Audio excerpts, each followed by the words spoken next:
எப்பயுமே வந்து சொல்லுவாங்க கட்சி மாறுறதுக்கு பேர் போன ஊர் எதுன்னா பாண்டிச்சேரி அப்படின்னு. ஆனா இப்ப அந்த பேரை வந்து பீகார் எடுத்துக்கிச்சு. நம்ம கிட்ட கிடையாது. நாம மாறல. நாம யாரெல்லாம் எங்கெங்க இருந்தோமோ அங்கதான் இருக்கிறோம். ஆனா நிதிஷ்குமார் தான் தினம் மாறுறாரு, மணிக்கணக்கில் மாறுறாரு. இதுதான் நிதிஷ்குமாருடைய நிலைப்பாடு. நீங்க நல்லா யோசனை பண்ணி பாருங்க. நல்ல நேரம் இந்தியா கூட்டணிக்கு இப்பயே போய் ஒழிதான். பின்னால வந்து நம்ம உயிரை எடுக்காம நாம தேர்தலுக்கு முன்னாலேயே போனது ரொம்ப சந்தோஷம் நினைக்கிறேன். இப்பதான் சுயரூபம் தெரியுது. முதல்லயே தெரியும். என்ன சொன்னாரு, நான் வரேன், வெளியில வரேன், இந்தியா கூட்டணிக்கு நான் கிட்ட இருந்து நடத்துறேன் அப்படின்னு சொல்லிட்டு பச்சோந்தியாக எட்டப்பனாக இதை திகழ்ந்தவர் யார் என்று சொன்னா நிதிஷ்குமார் தான். காட்டி கொடுத்த பரம்பரைக்கு இன்னைக்கு எட்டப்பனுடைய பெயரை எடுத்து விட்டு நிதிஷ்குமார் பேரை தான் நம்ம போடுது. அப்படிப்பட்டவர் தான் அவர்களை சொல்ல வேண்டும். அதுக்கப்புறம் வந்து பாத்தீங்கன்னா தென்னாட்டிலே நீங்க நல்லா யோசனை பண்ணி பாருங்க. புதுச்சேரியில பிஜேபியை எதிர்க்கக்கூடியவங்க யார் இருக்கிறாங்க அப்படின்னு பாத்தீங்கன்னா முதல்ல அதிமுக. நான் என்ன கேட்கிறேன், நம்முடைய அதிமுகவுடைய தலைமை உண்மையா பிஜேபியை எதிர்க்கிறாங்களா இல்லையா? அவருடைய நிலைப்பாடு என்ன?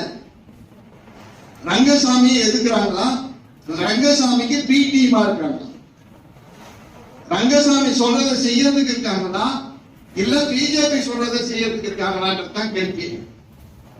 என்ன காரணம் பாத்தீங்கன்னா, வெளியில வந்துட்டு நான் வந்து ரங்கசாமியை பேச மாட்டேன், பிஜேபியை பேச மாட்டேன், கவர்னர் தான் பேசுவேன்னு சொல்லுவாங்க. அப்புறம் ஒரு நாளைக்கு வந்து சொல்லுவாங்க பிஜேபி மட்டும்தான் நாங்க பேசுவோம் சொல்லுவாங்க. இன்னொரு நாளைக்கு பாத்தீங்கன்னா தமிழ்நாட்டுல நீங்க நல்லா பார்க்கலாம், எதிர்கட்சிகள் அதாவது ஆளுங்கட்சியும் மற்றவர்களும் கவர்னருடைய தேர்தல் விருந்தை புறக்கணிக்கிறாங்க.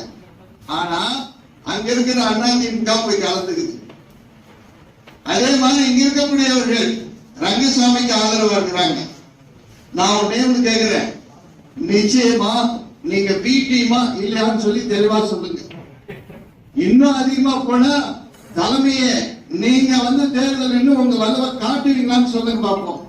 நீங்க போய் டம்மி டீசை யாரையாவது போட்டுட்டு நானும் நின்ன அப்படின்னு சொல்லி காட்டுறதுக்கு தான் இன்னைக்கு அதிமுக ஏற்பாடு செய்துட்டு இருக்காங்க.